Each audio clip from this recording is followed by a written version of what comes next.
Welcome back to Bookfulness, the deep dive designed to get you right inside the most fascinating chapters of evolutionary science. Last time, we really wrestled with some intense math, looking at how selection works on traits controlled by maybe just one or two genes, discrete stuff. Today, we're zooming out, big picture time. Yeah, we're shifting gears completely. We're moving away from that sort of microscopic focus on single genes, single loci, Yeah. and stepping into the complex, kind of messy, but ultimately much more realistic world of how most traits actually work. Think about it, most things you'd measure on an organism, like your height or crop yield, Right. or how fast a cheetah runs. They don't just fall into neat little boxes. They vary smoothly, right? It's a continuum. Exactly, they vary continuously. So that's the big shift for today's deep dive. We're getting into phenotypic evolution, and the tool we need for this is called quantitative genetics. Our mission, really, is to understand this whole new framework. What happens when a trait isn't just one gene, but maybe hundreds, thousands even, plus all the environmental static? And the really big question, can we actually predict where evolution is heading with these super complex traits? How predictable is it? Well, that predictability, that's kind of the whole point of quantitative genetics. It's the math that lets us do things like improve crops, breed livestock effectively, and maybe most critically, from a natural science perspective, it lets us figure out how fast, say, a wild population might be able to adapt if its environment suddenly changes. Like with climate change. We're moving into a way of thinking where huge evolutionary changes aren't just possible, they're almost mathematically expected if the conditions are right. Okay, let's start right at the beginning then. What actually defines these quantitative traits? Why do they need their own special toolkit? The key thing, the defining feature, is that continuity. Quantitative traits, and you'll often hear them called polygenic traits, vary smoothly across a whole population. It's not like the traits from last time, which might just be purple flower or white flower. Think height again. You could be 170 centimeters, 171 centimeters, 170.5 centimeters. It's a whole spectrum. Right, so anything you need a ruler or a scale for, basically. Height, weight, maybe seed size in plants, milk yield in cows, not just putting things in bins. And you said the reason they're continuous is because they're polygenic. Exactly right. Polygenic just means many genes. These traits are influenced by, well, sometimes just a few, sometimes dozens, sometimes literally thousands of different gene locations or loci. And each of these loci usually contributes just a tiny bit to the final outcome. If you think about human height again, scientists have found hundreds of spots in our DNA that affect how tall we are, but each one might only add or subtract, a millimeter or two. Okay, but I'm still trying to wrap my head around why it looks so smooth. If you've got thousands of genes, shouldn't there still be little steps or jumps based on the genes you inherit? Why does it blur into a curve? That blur is actually the crucial insight. The smoothness, the continuity comes from two things happening together. First, you're adding up tons of tiny, independent genetic effects. Think about it like flipping, say, 50 coins. You could get all heads or all tails, but it's incredibly unlikely, right? Yeah. You're overwhelmingly more likely to get something close to the middle, maybe 25 heads, 25 tails, or 24, 26, 26, 24. The extremes are rare. Okay, so the middle-of-the-road genetic combinations are just statistically way more common. That's the first part. But the second key factor is the environment. It acts like a wash over everything. Even two corn plants with the exact same genes for height won't end up the same height if one grows in perfect soil with plenty of water and the other is struggling in poor, dry soil.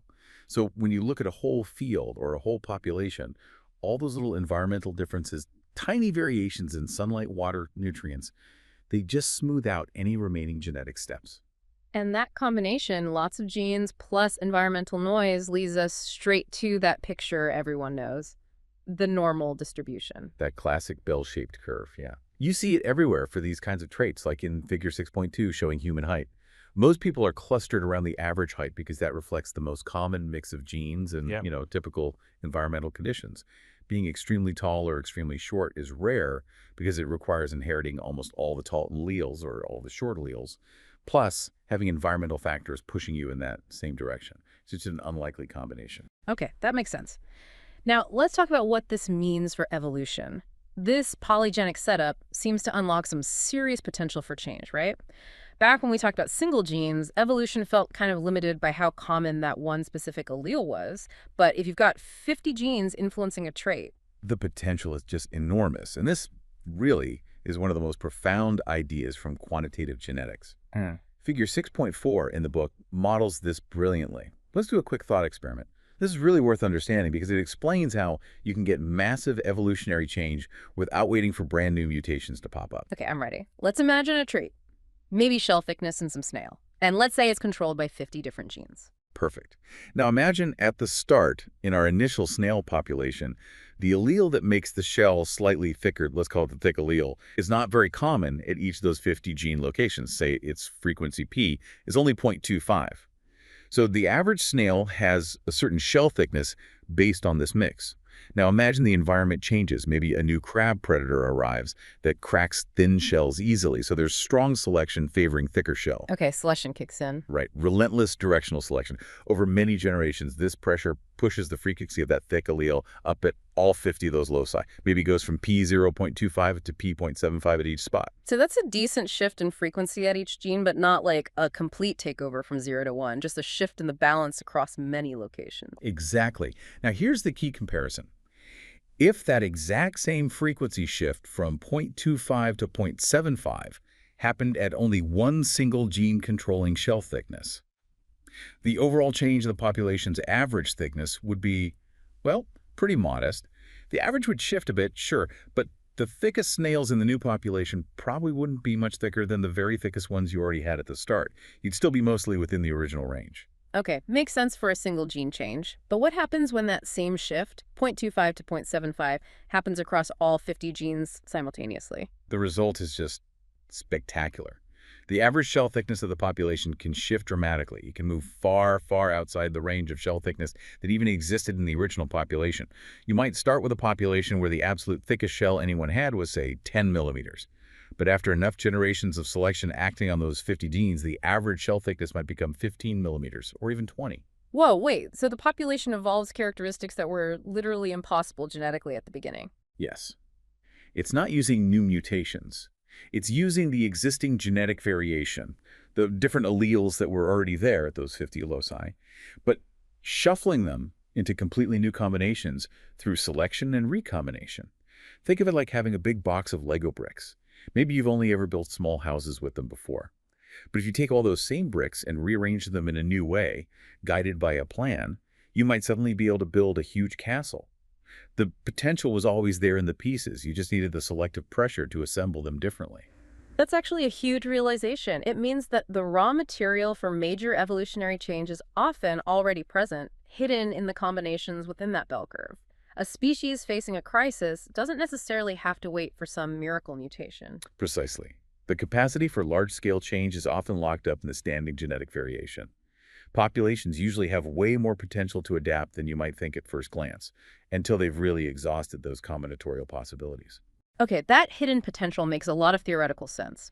But you mentioned earlier the best real-world proof that this polygenic system allows for massive change comes from, well, us, from human history. Absolutely. Artificial selection. Darwin himself saw this clearly. He spent a lot of time studying pigeon fanciers, farmers, people who were deliberately selecting for certain traits. He recognized that if humans could achieve such dramatic changes in domesticated plants and animals in just centuries, or even decades, simply by choosing which individuals breed, well, imagine what nature could do over millions of years. And the book makes the point that this isn't just some niche hobby. Selective breeding, harnessing this polygenic evolution, is literally the foundation of human civilization. It really is. It's why we have agriculture, why we could settle down. We unconsciously applied quantitative genetics principles to breed wheat that held onto its seeds instead of shattering, to get cows that produce way more milk than their calves need, to create dogs specialized for all sorts of tasks. We were doing it thousands of years before we had the math. Right. So thousands of years of breeding dogs, corn, cows. It's like one giant long-term experiment proving the power of selection on these complex traits. It's the historical proof of concept. If we, with our often kind of clumsy selection methods, can drive traits to change by hundreds of percent, then natural selection acting consistently over deep time must be an incredibly powerful force for shaping life. Okay, so we know selection works on these traits. But if we want to study it scientifically, not just intuitively like early breeders, we need a way to describe how selection is pushing things. How do we measure which trait values are actually favored? The key tool here is the fitness function. This is really central to modeling selection on quantitative traits. What it does is it describes the specific mathematical relationship between an individual's trait value, like its height or its horn length, whatever we're measuring, and its average fitness, And fitness here means. relative fitness. Basically, its expected success at surviving and reproducing compared to the other individuals in that population. Got it. So you plot the trait measurement on the horizontal axis and the relative fitness on the vertical axis. Exactly. And the shape of the line or curve you get, that's the fitness function, tells you precisely what kind of selective pressure is operating on that trait. And the chapter highlights three fundamental shapes, three basic modes of selection. Let's break those down. The first one seems pretty straightforward. Directional selection. Yeah, directional selection is when the fitness function is basically a slope either going up or going down. Yeah. It means selection is favoring either higher values of the trait or lower values of the trait. The example given is longer horns in male horned lizards. If longer horns provide better defense or help in fights, then individuals with longer horns have higher fitness, and the average horn length in the population will tend to increase over generations. And connecting back to what we just discussed about polygenic potential, if this directional selection keeps up, it can push that average trait value way beyond the original range, right? It can really drive change. Absolutely. It's the primary engine for evolutionary transformation, for adapting to new conditions. Okay, what's the second mode? The second mode is stabilizing selection. In this case, the fitness function looks like a hump, peaking right in the middle, near the average value of the trait for the population. It means individuals with intermediate trait values have the highest fitness, and selection actively works against individuals at both extremes, those that are too high and those that are too low. So this isn't driving the average anywhere new. Instead, it's acting to keep things, well, stable. It trims the edges off the bell curve. Precisely. It reduces the variation, the spread of the trait over time, keeping the population clustered around the optimal value. The absolute classic example, the one you always see in textbooks, is human birth weight. Figure 6.8a shows this. Right. Too small, and the baby is premature, faces complications. Low survival, yeah. But also, if the baby is too large, it leads to dangerous complications during birth for both the baby and the mother. So the highest survival rate, the peak fitness, is for babies born around the average weight. Exactly. Stabilizing selection has been maintaining that optimal average birth weight for a very, very long time, constantly weeding out the extremes that inevitably arise due to mutation and recombination. It's a good reminder that evolution isn't always about change. Sometimes it's about maintaining what works in a stable environment. Absolutely. Critical point. Yeah. And that brings us to the third mode, which is maybe the most interesting in some ways, disruptive selection. This happens when the fitness function has two peaks, with a valley in the middle. It means individuals at both ends of the trait spectrum have high fitness, while individuals near the average have low fitness. Okay, so this is the opposite of stabilizing selection. It favors the extremes and selects against the average. This sounds like it would increase the variation in the population. It does. It tends to increase the phenotypic variance. And potentially, it could even lead to the population splitting into two distinct groups over time, maybe even starting the process of speciation. The book uses the example of African seedcracker finches, right? Or was it crossbills? The text mentions red crossbills and bill depth in figure 6.9 related to cone types. There's also a classic finch example often used. Let's stick with the crossbills. Their bills are specially adapted for prying seeds out of conifer cones. Bill depth is the key trait here. And the environment, specifically the types of cones available, creates the disruptive pattern. Exactly. Imagine an environment where there are lots of small, soft cones, maybe from hemlock trees. Birds with smaller, more delicate bills are really efficient at getting seeds from those. But maybe there are also lots of large, tough cones, like from lodgepole pines. For those, you need a bird with a big, deep, powerful bill. So if you're a crossbill with an average-sized bill, You're kind of stuck in the middle. You're not great at the small cones, and you're not great at the tough cones. Your fitness is lower. The fitness function has a dip in the middle. so selection favors the small-billed specialists and the large-billed specialists, pushing the population towards those two extremes. It really drives home how the environment defines fitness, doesn't it? The same bill size could be great in one place and terrible in another, just depending on the available food. Okay, so we have these three modes. Directional, pushing one way, stabilizing, keeping things centered, disruptive, pushing things apart. But just knowing the mode isn't always enough. We often want to know how strong the selection is, especially for directional selection. How do we quantify that? Like we had ES for single genes. Right. We need an equivalent for quantitative traits. And that is the selection gradient, which is usually represented by the Greek letter beta. Beta. Think of a beta as the quantitative genetics version of the selection coefficient S. It gives us a standardized measure of the strength of directional selection, which is super useful because it lets us compare selection intensity across different traits or different studies, Yeah. even if they were measured in totally different units. How do you actually calculate it? What does beta represent mathematically? Mathematically, beta is the slope of the regression line you get when you plot the relative fitness of individuals against their trait value. You basically measure the trait for a bunch of individuals, track their survival and reproduction to figure out their relative fitness, and then see how strongly fitness increases or decreases as the trait value changes. The steepness of that relationship is beta. So a steeper slope means stronger selection. Exactly. A positive slope means selection favors an increase in the trait value. A negative slope means selection favors a decrease. And if the slope is flat, beta dollars over $1, it means there's no directional selection acting on that trait at that time. Okay, so if beta dollars is, say, 2.0 for trait A and 0.5 for trait B, it means selection is pushing trait A uphill 4 times harder than trait B. Essentially, yes. It gives you that quantitative comparison of pressure. The units are also informative. Beta is measured in units of fitness per unit of trait. So if you measure horn length in centimeters, beta tells you how much fitness changes per centimeter increase in horn length. The book gives an example with guppy coloration, figure 6.11. It mentions a really strong beta. It does. Male guppies often have bright orange spots, which females find attractive. This is a classic case of sexual selection.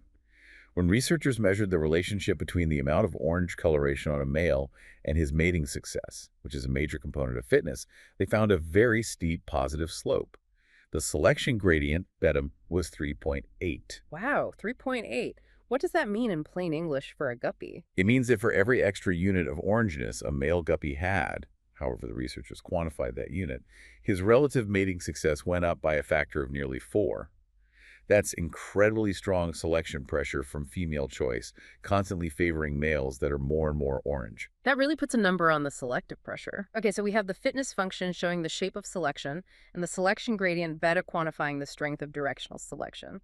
How does this connect back to the idea of the adaptive landscape we talked about before? It connects perfectly. Remember the adaptive landscape for single genes plotted fitness against allele frequency? Well, the quantitative adaptive landscape is the same idea, but now we plot the mean fitness of the population against the mean value of the trait. Ah, okay, so the location on the landscape is defined by the average trait value in the population, not the frequency of one allele. Precisely. And the fundamental rule still applies. Selection will always tend to push the population uphill on this landscape towards peaks of higher mean fitness. The population will keep evolving towards the optimal average trait value until it either reaches a peak, where DITO becomes 0, maybe due to stabilizing selection kicking in, or, crucially, until it runs out of the genetic variation needed to keep climbing. Okay, this is leading us to the core prediction part. We know selection can be strong, we know polygenic traits have huge potential, like the corn oil example, and we know about heritability from basic genetics. Can we put it all together? Can we actually predict how much a trait will change in the next generation based on the selection in this generation? Yes, we can. And this is arguably the biggest practical contribution of quantitative genetics. It's summarized in one famous, elegant little equation called the breeder's equation. It looks simple. Delta Z equals H2S. Okay, delta Z equals H2. Let's unpack that. Delta Z, SC is has must be the thing we want to predict. That's the response to selection. It's the change in the mean value of the trait from one generation to the next. So if the average height this generation is ZLR and next generation is ZLR plus delta Z, this equation predicts that change. Got it. So delta Z depends on 2 things, C alone and 2 and a 2. Let's take C laws first. What's the selection differential? CLR in dollars. Zeller measures the strength of selection that happened within a single generation. It's quite straightforward to calculate, conceptually at least. You measure the average value of your trait in the entire population before any selection happens in that generation. Let's call that Ziller.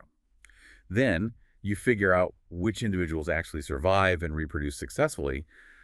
Those are the selected parents. You measure the average trait value just among those successful parents. Let's call that Zeller.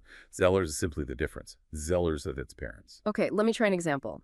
If the average height in a whole flock of birds is 20 centimeters, but the birds that actually manage to breed successfully have an average height of 22 centimeters, then the selection differential is 2 centimeters. Exactly. Zeller represents the change that selection tried to achieve within that one generation. It's the difference between who was there and who got to reproduce. So Zeller's is the potential for change created by selection, but the equation says the actual response, delta Zellero, is number multiplied by 22. So what's 22? That's heritability, right? It is heritability. Mhm. 22.2 measures the strength of inheritance.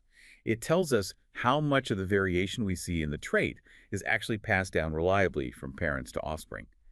Technically, and this is important, 22.2 is the proportion of the total phenotypic variance in the population that is due specifically to additive genetic effects. Okay, additive genetic effects. Why additive? That sounds like jargon we should clarify. Why not just all genetic effects? That's a really critical distinction for prediction. When we talk about heritability in this context, often called narrow sense heritability, 2 apertures 2, we're only interested in the part of the genetic influence that behaves predictably that adds up. Imagine a gene where allele A adds 1 centimeter to height and allele A adds 0 centimeters. An AA individual is 2 centimeters taller, 1 plus 1. An AA is 1 centimeters taller, 1 plus 0. And an AA is 0 meters taller, 0 plus 0. That's additive. The effects just stack. Okay, so what's non-additive then? Non-additive effects are things like dominance, where maybe the AA individual is just as tall as the AA individual because A completely masks A. Or epistasis, where the effect of allele A depends entirely on which allele is present at a different gene, say gene B. These non-additive effects make the relationship between parents' traits and offspring's traits much messier and less predictable just from looking at the parents. Ah, I see. So because the breeder's equation is trying to predict the offspring generation based on the parents, we can only really count on the additive genetic variation because that's the part that transmits faithfully and predictably. Precisely. Additive effects are why offspring tend to resemble the average of their parents. And that resemblance is exactly how we measure 22 trailers. It's the slope of the line you get if you plot the offspring's trait value against the average trait value of their parents, like in figure 6.14. So if that slope is close to 1, it means the trait is highly heritable, and offspring look almost exactly like the average of their parents. Strong inheritance. Right. And if the slope, 2h2, is close to 0, it means the trait isn't very heritable. Maybe most of the variation we see is due to the environment or those tricky non-additive genetic effects. And in that case, even if selection is really strong, S is large, the actual evolutionary response, delta 0, will be tiny, or 0, because the parental advantage isn't passed on reliably. Exactly. 2h2 acts like a filter, determining how much of the selective potential backall actually gets converted into evolutionary change delta Z of the next generation.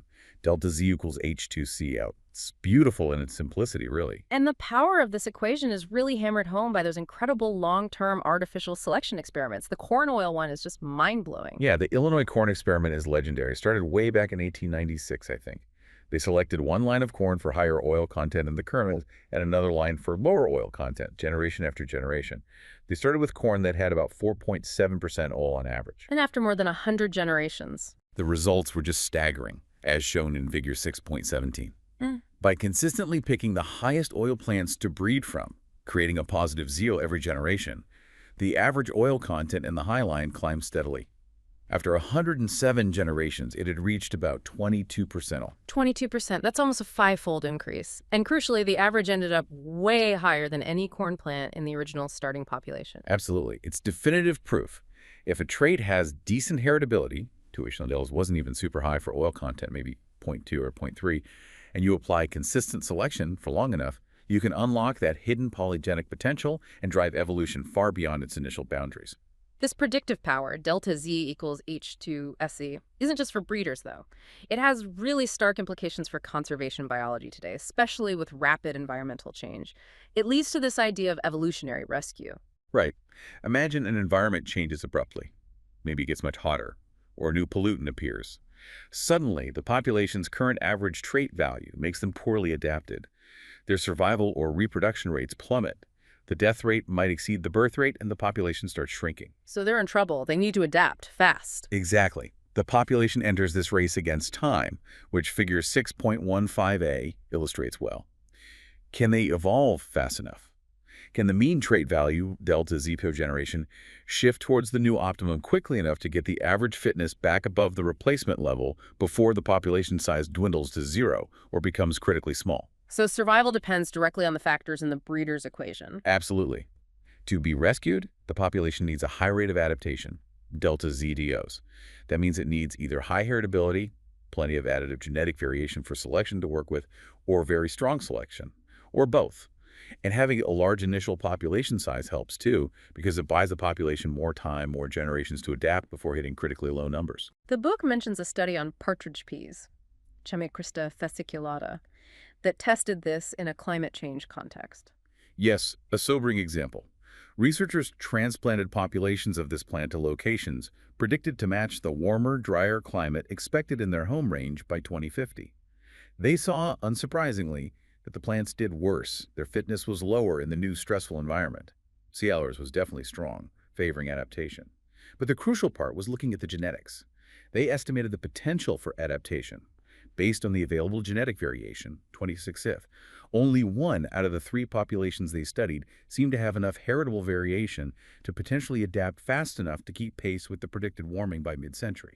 So the other 2 populations, even though they were under intense pressure to adapt, $1,000 was large, they just didn't have the necessary genetic raw materials, or $8 was too low, for evolution to rescue them in time. That's the grim implication. Selection isn't magic. It can only work with the variation that's present. Evolution can and does fail if the pace of environmental change outstrips the population's adaptive capacity, often limited by low heritability. Okay, that's a major limitation. And that leads us to another huge complication, another constraint on evolution.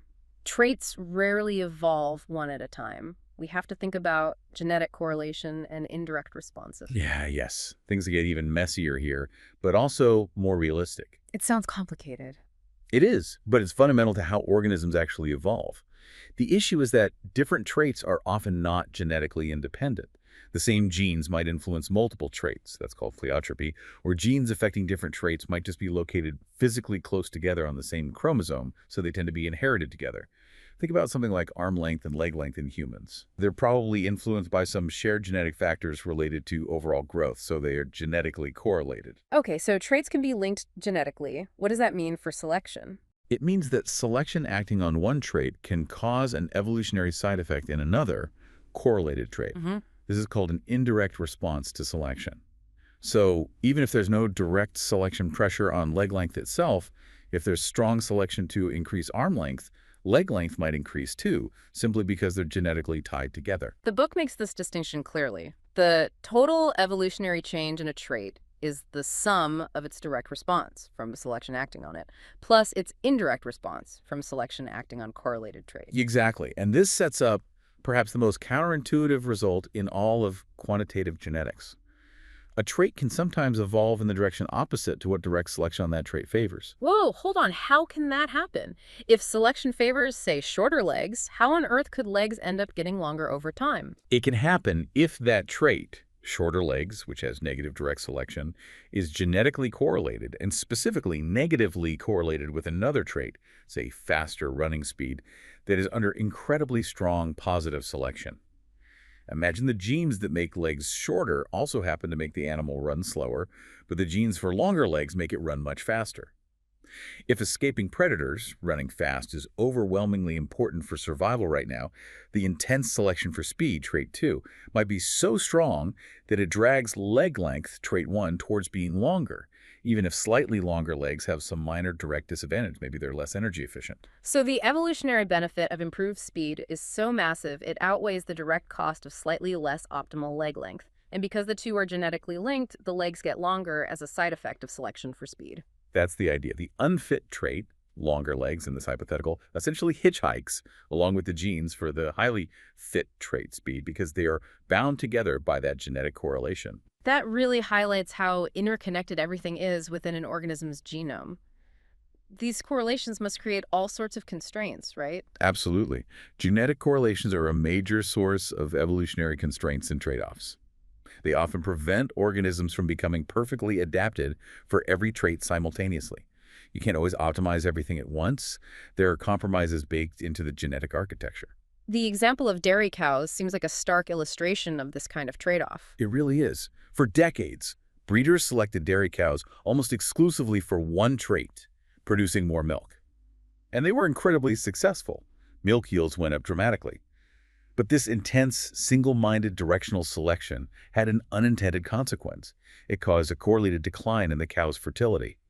The genes, or physiological pathways promoting super high milk production, seem to be genetically linked in a negative way with reproductive health. So optimizing one trait came at the cost of another. The farmers pushed milk yield up, and fertility inadvertently went down due to the genetic correlation. Exactly. It's a classic trade-off imposed by the underlying genetics. And there was a butterfly example too, right?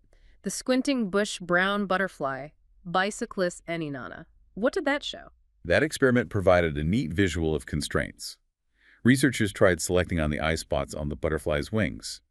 They found they could select for changes in the size of two different eye spots independently. If they wanted the front one bigger and the back one smaller, they could breed butterflies like that, suggesting size wasn't strongly correlated between the spots.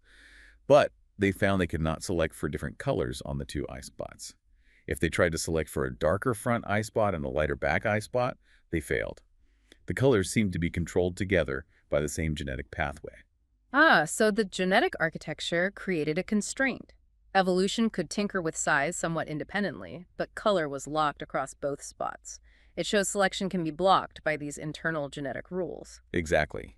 It demonstrates that even strong selection can be stopped in its tracks, at least temporarily, if the necessary genetic variation or independence isn't there due to these correlations and constraints. Okay, so genetic correlations can really constrain the path of evolution over generations.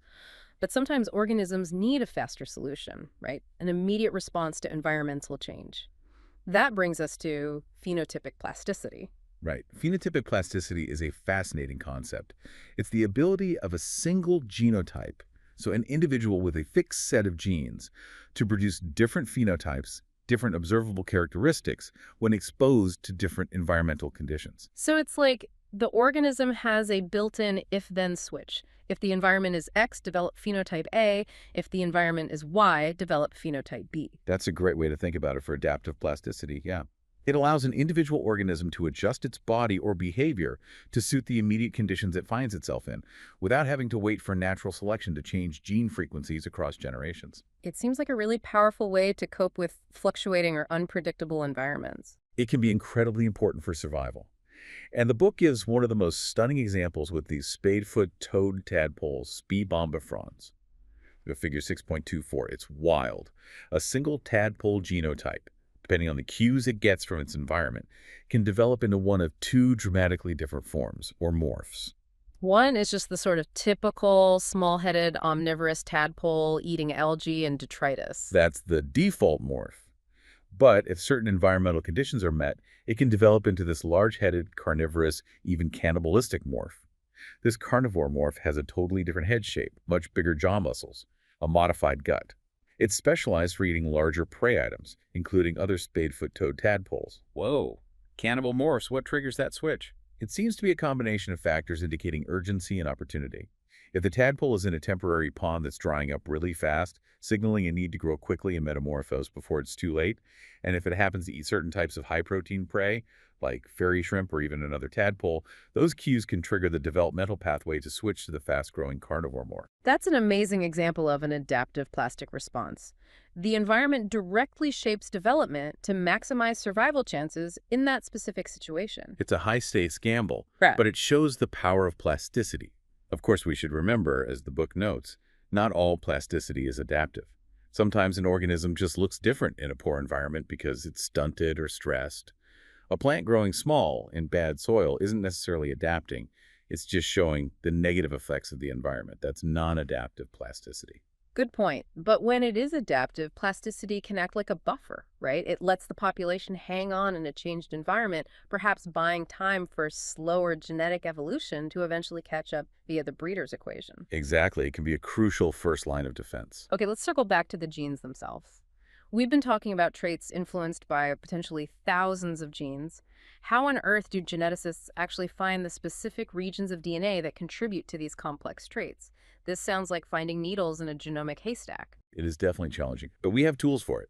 The goal is to identify quantitative trait loci, or QTLs. A QTL isn't necessarily a single gene, it's a specific region on a chromosome that has been statistically associated with variation in the quantitative trait we care about. So how do you map these QTLs? What's the basic approach? The core strategy relies on genetic markers and correlation. First, you need a genetic map of the organism, usually based on lots of easily identifiable landmarks across the genome, like SNPs, single nucleotide polymorphisms, places where the DNA sequence commonly varies between individuals. Then, you take a large group of individuals, maybe from a cross between two different strains or just from a natural population, and you measure their phenotype very precisely, their height, their oil content, whatever. You also genotype all these individuals for your set of genetic markers, the SNPs.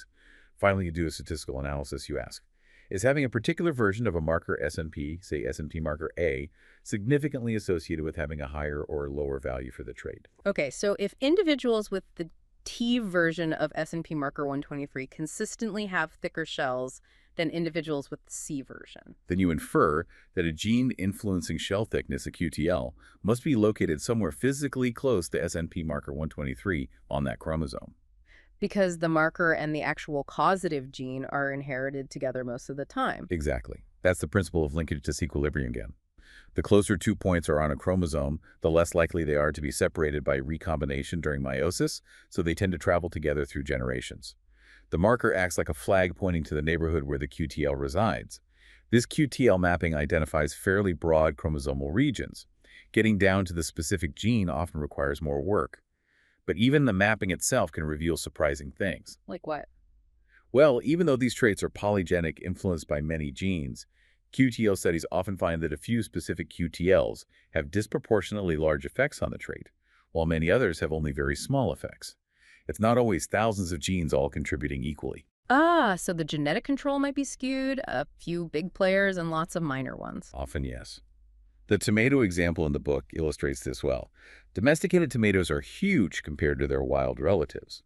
When researchers mapped the QTLs responsible for this increase in fruit weight, they found that differences at just one particular QTL could account for up to a 30% change in fruit weight. So, while many genes were involved in domestication, this one locus played a really major role. That's fascinating. And this QTL mapping approach isn't just for tomatoes, right? It's used to understand human traits too. Absolutely. One powerful approach in humans is to compare the genomes of populations that have adapted to very different environments. For instance, comparing Tibetans, who have lived at high altitude for thousands of years, with closely related Han Chinese populations living at low altitude. Researchers scan their genomes looking for SNPs that show unusually large differences in frequency between the two groups. These regions of high differentiation are strong candidates for containing QTLs related to high-altitude adaptation traits, like the ability to handle low oxygen levels. It helps us pinpoint the genetic basis of human adaptation. Okay, this brings us to the last big topic, which feels quite profound. When we see convergent evolution, two unrelated species independently evolving the same sort of trait to solve a similar problem, like white fur for camouflage in snowy environments, are they using the same genetic tricks? Does evolution tend to repeat itself at the molecular level? That's a huge question in evolutionary biology. Does convergence on the outside, the phenotype, reflect convergence on the inside at the genetic level? And remarkably, the answer is often yes. Sometimes, evolution hits upon the same genetic solution again and again, even involving the very same gene in completely different lineages. The book highlights one gene in particular as a star player here, the McClure gene, melanocortin-1 receptor. Yes, McClure is the poster child for molecular convergence and pigmentation. It acts like a key switch, controlling whether cells produce the dark pigment, eumelanin, or the lighter reddish pigment, pheomelanin. And what's amazing is that mutations in this single gene have been found to be responsible for adaptive changes in fur color, feather color, or scale color, driving evolution towards darker or lighter forms in tons of independent cases across mammals, birds, reptiles. So when you see, say, a pocket mouse population on dark lava flows evolving dark fur, and maybe some unrelated lizard species in the same area also evolving dark skin, there's a good chance they both achieved it by tinkering with the McClure gene. There's a surprisingly good chance, yes. It seems like McClure is a major go-to gene, a hotspot for evolutionary change when it comes to animal coloration. It suggests that the options for evolution aren't infinite. There might be certain developmental pathways or genetic control points that are just more readily available or effective for modification. Evolution tends to reuse solutions that work. That sounds very deterministic, almost like the genetic path is laid out in advance sometimes. It does lean that way, but there's a subtle twist, a bit of nuance mentioned at the end of the chapter. While the convergence often happens at the level of the same gene, like McClure, the specific mutations within that gene, the actual changes to the DNA letters, might be different in the different species that converged. So maybe the mouse achieved dark fur by changing nucleotide number 500 in its McLar gene, while the lizard achieved dark skin by changing nucleotide number 750 in its McLar gene. Ah, okay. So evolution keeps going back to the same control panel, but it might push slightly different buttons on that panel to get the same outcome, darker color. Exactly.